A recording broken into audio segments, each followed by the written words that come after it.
kulankan oo ay soo qabanqaabiyeen xisbiga tubta toosan ayaa loogu baroor diiqayay dadkii ku geeriyooday qaraxii 14 Oktoobar ee sanadii 2017 ka dhacay magaalada Muqdisho ee caasimadda Soomaaliya isgoyska Soobe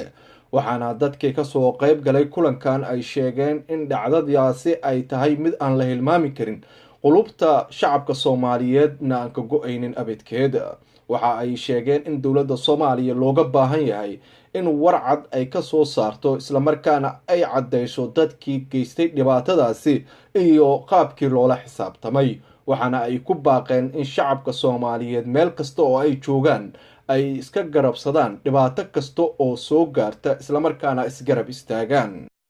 dhacdadii ka dhacday 14 Oktoobar 2017 oo ka soo wareegtay sanad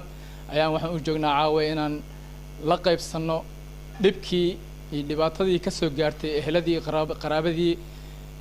kilometer 4 dhacdadii foosha xumayd ee ka dhacday magaalada Muqdisho 14 Oktoobar Zoobe ama isgoyska Zoobe loo yaqaano waxaan ka mid ahaa dadkii goobjooga ka ahaa dhacdadaas ayada maalinka ayada markay dhacaysay meelan saa ugu dheereen ayaan joogay qadarka Ilaahay bay ahayd waa inaan is xasuusino wixii ka dhacay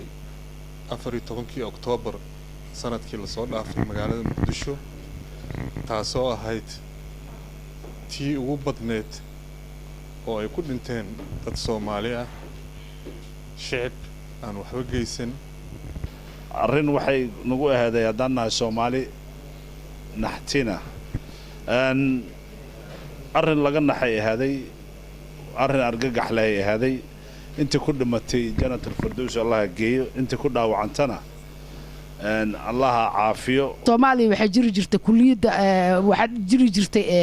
meesha agoonta la foolaa jiri jirtay hadda meel agoonta lagu xanaaneeyo male dad waxa jira waayeel ah ilmo yar yar oo dadkoodii qaraxii Soobe iyo kuwii ka sii horeeyay ay ku dhinteen waxa la rabaa dadkaas inay dawladda hay'ad ama dad u xil saarto oo la soo qoro oo $10 mushaarka inta laga gooyo meel ay lacag joogta ah ka qaataan $50 ama $100 inkastoo Soomaaliya oo dhan wada agoon tahay haddana la soo liis gareeyo shakhsi Soomaaliyeed ama shakhsiyaad Soomaaliyeed inay hal goob ku laayaan dad lagu qiyaasay 1 qofood sidaan idaacadaha ka maqalnay taasoo ah masiibo ay gacan ka geysteen dad Soomaaliyeed runtii waa wax laga naxaa waa laga xanuunsado qof kasta oo damiir leh oo ka xumaado runtii maalintaas waxaan joogay magaalada Muqdisho dhagahayga ayaan ku maqlay aad ayaan uga fogaa waxaan joogay maxaa la yiraahdaa bakaaraha markii qaraxaasi dhacay waxaan u maleynayay aniga dushayda ka dhacay bal wax kala daarihii ayaa muraayadihii soo daateen Allah u naxariisto intii ku geeriyootay qaraxa foosha xumaay 14 Oktoobar ilaah u naxariisto waalidiintii iyo eheladii iyo qaraabadii ee meeshaas ku waayeen dadkooda samir iyo ma Allah ka siiyo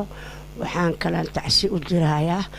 qaraxii foosha xumaa ka dhacay magaalada aan ku dhashay Baydhabo oo shalay lagu dhamaaday Allah u naxariisto waxaan tacsiyeynaa dadkii ku geeriyooday 14 Oktoobar 2017 Soomaaliya ku geeriyoodeen Allah u naxariisto inta dhimatay samir iman Allah ka siiyo dadkii ay ka tageen iyo carruurtooda waa baroor diiq baan nahay deeylina markastana aan u baroor diiqno carruurteenni iyo aabayaalkeen iyo walaalaheen iyo dadkii ahalka ahaay oo naga dhammaaday baan caawa xusaynaa marka waa in action yimaada waa in dawladda arrinkaas ay maaragtay responsibility-ga ay qaadataa oo collective punishment dad wada jir ah loo laayo adduunka kama jirto oo galabsan oo carruur leh oo saqiir leh oo kabiir leh oo dad masaakiin leh oo daily life-kooda raadsanay arrimahaas marka waa xusuus bay nagu tahay caawa halkaas baan isugu nimiday waxaan caawa isugu nimid inaan u tacsiyeeno dhibaatadii gaartay walaaladeen Soomaaliya xamar Soobe qaraxii ka dhacay 14 Oktoobar oo maanta ay ku beegan tahay waxaan la qiiroonaynaa dhibkii ku dhacay walaaladeen intii dhimatay intii dhaawac soo gaaray intii xoolahooda ku dhamaatay ayaan u tacsiina u taaganahay inaan aad iyo aad waa masiibo yahay waa maalin aan la hilmaami karin yahay